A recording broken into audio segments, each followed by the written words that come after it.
studied at San Jose State University, where I got my BFA in animation illustration. And I was born in Manila, and I moved here in '91, lived here in the Bay Area ever since.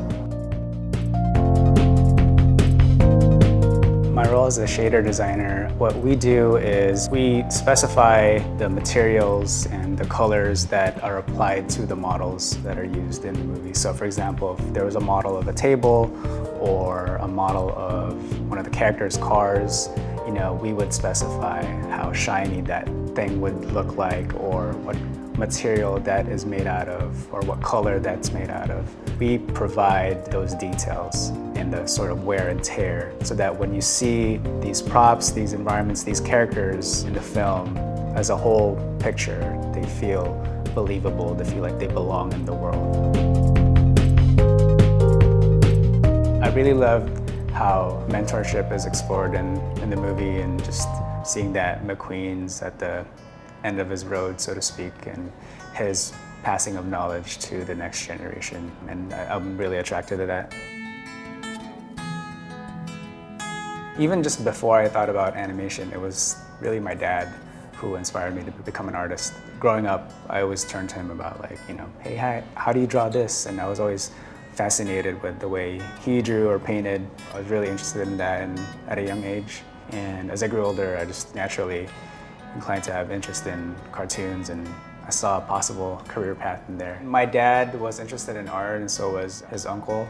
But growing up in the Philippines, being an artist wasn't the most practical thing to do.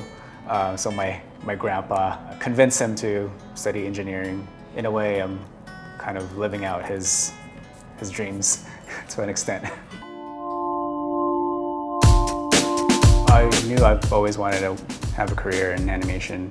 I went to the program at San Jose State.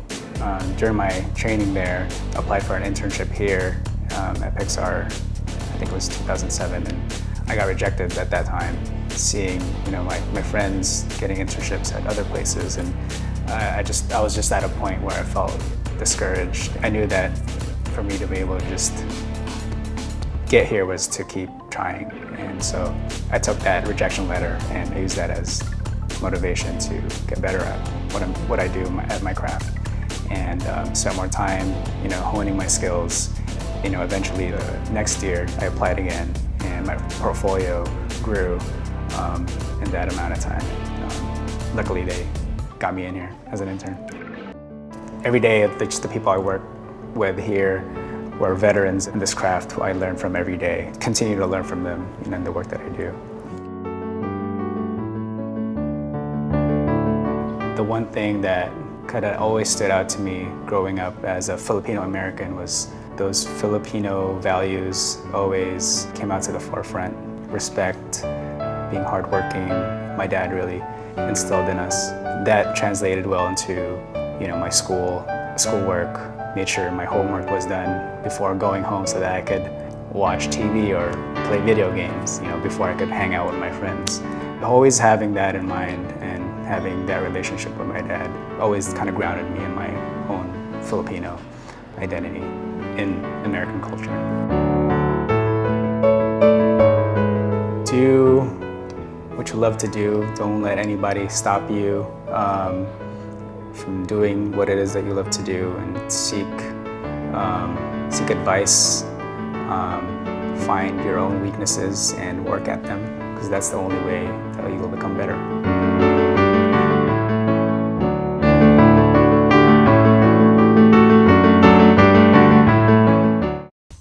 Ang galing mo, Paul!